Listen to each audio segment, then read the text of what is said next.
Baik, bismillahirrahmanirrahim. Assalamualaikum warahmatullahi wabarakatuh. Halo semuanya, selamat datang kembali di channel Kelas Terapis, channel orang-orang yang ingin belajar menjadi seorang terapis. Selamat datang kembali, kami ucapkan untuk Anda semuanya, dan kami ucapkan terima kasih banyak bagi Anda yang sudah setia menonton channel kami. Dan hari ini kita akan masih belajar di sesi hipnotis part 5. Untuk kali ini kita akan belajar speed induction atau induksi cepat. Oke, sebelumnya kita sudah pernah bahas induksi relaksasi di 2 video. Di part pertama saya juga memberikan skrip induksi relaksasi, dan yang video kedua saya juga sudah memberikan skrip induksi relaksasi. Apakah sudah dipraktekkan? Kalau belum, saran saya untuk dipraktekkan terlebih dahulu.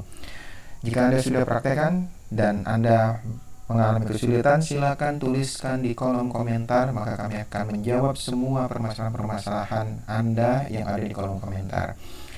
Oke, untuk hari ini kita akan belajar masalah speed induction. Namun pada video hari ini saya tidak akan memberikan penayangan video tentang speed induction. Sahabat semuanya atau teman-teman semuanya bisa melihat langsung di YouTube. Ya, sudah banyak tersedia masalah speed induction atau induction instan ataupun apapun itu, ya, semuanya sudah ada di YouTube, tinggal Anda melihat saja. Nah, untuk di video ini saya akan cuma menceritakan atau menjelaskan tentang bagaimana langkah-langkah untuk speed induction, agar Anda ketika melihat satu video Anda sudah paham apa yang harus dilakukan. Oke, mari kita mulai. Pertama, ya, sebelum Anda melakukan speed induction atau induction instan atau induction cepat, gitu kan, karena memang induction cepat ini adalah hitungan detik. Oke, jika Anda tidak tahu, maka pertama kalinya pasti Anda akan gagal. Itu karena apa? Pastinya nervous. Makanya dari itu sebenarnya ada untuk supaya speed induction ini bisa berjalan dengan lancar. Dan memang Anda harus mengikuti langkah-langkah berikut ini. Yang pertama adalah pilih audiens yang menurut kamu mudah. Sebelumnya sudah saya bahas, bukan? Kalau misalkan ada 3 tipe orang yang dia dikatakan mudah, medium, dan sulit. Kalau bisa di speed induction Anda harus memilih klien ataupun suyet yang terbilang mudah. Cara milihnya bagaimana? Melakukan tes sugestibilitas. Caranya? Oke, mari kita akan coba. Pertama, kamu bisa memilih beberapa orang di antara penonton, jika memang penonton itu banyak. Namun jika hanya satu orang, maka kamu akan tetap melakukan tes sugestibilitas. Kenapa? Karena kita akan coba melihat apakah orang ini mudah untuk menerima sugesti. Karena apa? Speed induction bisa digunakan hanya untuk orang-orang yang memang mudah dimasukkan ke dalam kondisi hipnosis. Bagaimana dengan orang-orang yang kritis? Bisa iya, bisa tidak. Itu tergantung daripada si hipnotisnya. Apakah memang dia sudah berpengalaman atau belum? Jika belum, maka kemungkinan besar akan sulit untuk menggunakan speed induction bagi orang-orang yang tipikal kritis. Maka dari itu adalah pertama, Anda harus memilih orang.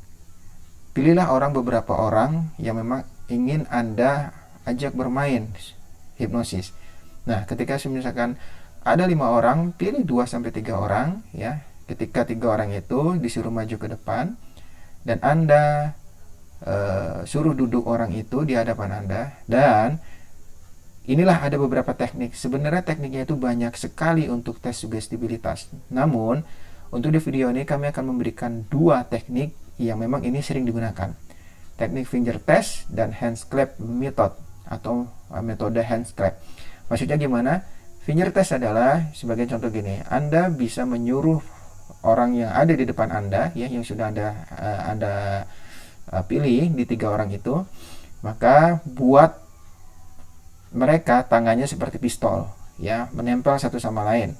Jadi ujung jari dengan ujung jari dan ujung jempol dengan ujung jempol, ya, ditempelkan, dan itu seperti membuat pistol. Oke, ini yang finger test, ya. Nah, Bagaimana cara tes sugestibilitasnya dan bagaimana cara melakukan tes sugestibilitasnya? Pertama, Anda harus membuat dia rileks. Jadi seolah-olah Anda seperti ini contohnya ya. Oke. Anda rilekskan badan Anda dan duduk secara nyaman ya. Menurut Anda nyaman, duduk secara nyaman. Oke, kalau sudah tarik nafas yang panjang dan buang dari mulut. Oke, sekarang saya minta Anda semuanya yang ada di depan saya ya, yang saya tepuk atau yang saya pegang atau yang saya sentuh ya, Anda bisa melakukan seperti itu. Yang saya sentuh untuk 3 orang yang ada di depan saya. Dengarkan suara saya dan abaikan semua suara yang ada di kiri kanan Anda. Dan sekarang lihat di tangan Anda perlahan demi perlahan ya. Tangan Anda sulit untuk dibuka. Ya. Dikarenakan di tangan Anda itu terdapat lem yang sangat merekat. Oke, ini bisa di finger test atau bisa di hand scrape. Ya, hand scrape itu maksudnya apa? Dia mengepal. Jadi jari-jarinya dia mengepal satu sama lain. Ini bisa lah dua-duanya ya. Jadi ini tes sugestibilitasnya seperti itu. Jadi saya ulangkan sekali lagi ya. Jadi buat Anda yang ada di depan 3 orang, saya percaya dan yakin bahwasanya imajinasi Anda sangat luar biasa. Maka dari itu saya meyakinkan hari ini imajinasi Anda akan luar biasa dan akan memperlihatkan dan akan melihat ya, dan akan melihat saya akan menuangkan lem dan Anda akan melihat lem itu dan rasakan ya kan, dan rasakan lem itu sekarang mulai berjalan atau merekat ya di seluruh jari jemari Anda. Oke, intinya seperti itu ya. Jadi memang untuk speed induction ini Anda harus memang memilih dari 3 orang itu pasti ada 1 orang yang memang dia dikatakan mudah untuk masuk sugesti. Nah, dan misalkan nih dari 3 orang itu ternyata hanya 2 yang memang melekat dia dan tangannya sulit dibuka, maka dari 2 itu Anda pilih salah satu. Oke, itu yang harus dipahami. Anda pilih salah satu. Catatan, sebelum melakukan tes sugestibilitas kepada klien, ada baiknya kamu berbincang-bincang terlebih dahulu.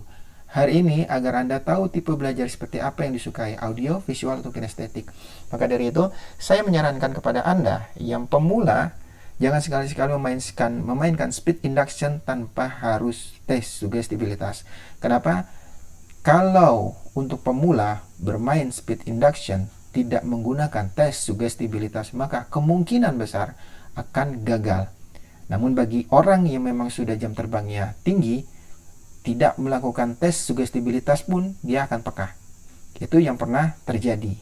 Maka dari itu, ingat sekali lagi, sebelum Anda melakukan speed induction ya, maka Anda harus melakukan tes sugestibilitas. Dan sebelum melakukan tes sugestibilitas, maka Anda harus tahu dulu tipe belajar orang tersebut, audio kah, visual kah, atau kinestetis kah. Oke. Atau misalkan kalau kalian tidak mau mengetahui itu semuanya, bisa 3-tiganya digarap. Sebagai contoh seperti ini. Bayangkan dan rasakan.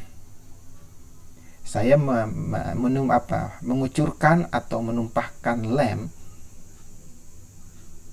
di jari jemari Anda, maka rasakan rem itu sudah mulai merata ke seluruh jari jemari Anda dan rasakan lem itu sangat dingin dan berwarna putih. Dan rasakan, bayangkan dan dengarkan suara lem itu perlahan demi perlahan dia melekat di jari jemari Anda. Oke. 3 itu sudah masuk. Namun sekali lagi lebih baik ya Anda bisa memahami tipikal belajar orang seperti apa. Tapi seandainya kalau misalkan audiensnya banyak ya, saya sarankan untuk melakukan 3 ini. Ya, bayangkan ya, rasakan, dengarkan. Oke, 3 itu yang harus Anda masukkan di dalam tes sugestibilitas. Oke, paham sampai sini? Nah, ketika dari 3 orang itu ternyata 2 yang berhasil, yang melekat dan tidak bisa dibuka tangannya, maka dari 2 orang itu Anda pilih salah satu yang memang bisa diajak bermain. Oke, ketika sudah, ya, Anda harus normalkan kembali. Atau bisa jadi tidak perlu dinormalkan, Anda lanjutkan, ya, dengan speed induction tentunya. Sebagai contoh, misalkan banyak sekali cara-cara speed induction, ya, induction cepat itu banyak sekali. Karena pada intinya adalah speed induction itu adalah kejutan. Ya, jadi gimana caranya Anda mengejutkan si klien sehingga dia benar-benar terkejut dan masuk ke dalam kondisi hipnosis. Mungkin masih bingung bagi Anda semuanya, maka dari itu coba diperlihatkan atau coba di searching di YouTube, ya, tentang masalah speed induction atau induction cepat. Karena di situ banyak banget teknik-tekniknya. Anda pelajari, ya, Anda pelajari tekniknya. Tapi intinya adalah speed induction tidak akan terbebas, ya, akan selalu terkait dengan yang namanya tes sugestibilitas. Itu yang harus dipahami. Tes sugestibilitas harus dilakukan sebelum speed induction. Tujuannya apa? Agar tidak gagal, ya, dalam melakukan speed induction tersebut. Oke, mungkin saja itu aja dari kami. Terima kasih banyak atas waktu dan perhatiannya. Jika ada pertanyaan seputar materi, silakan tulis di kolom komentar. Tim kelas terapis akan merespons setiap pertanyaan yang masuk. Saya akhiri, wassalamualaikum warahmatullahi wabarakatuh.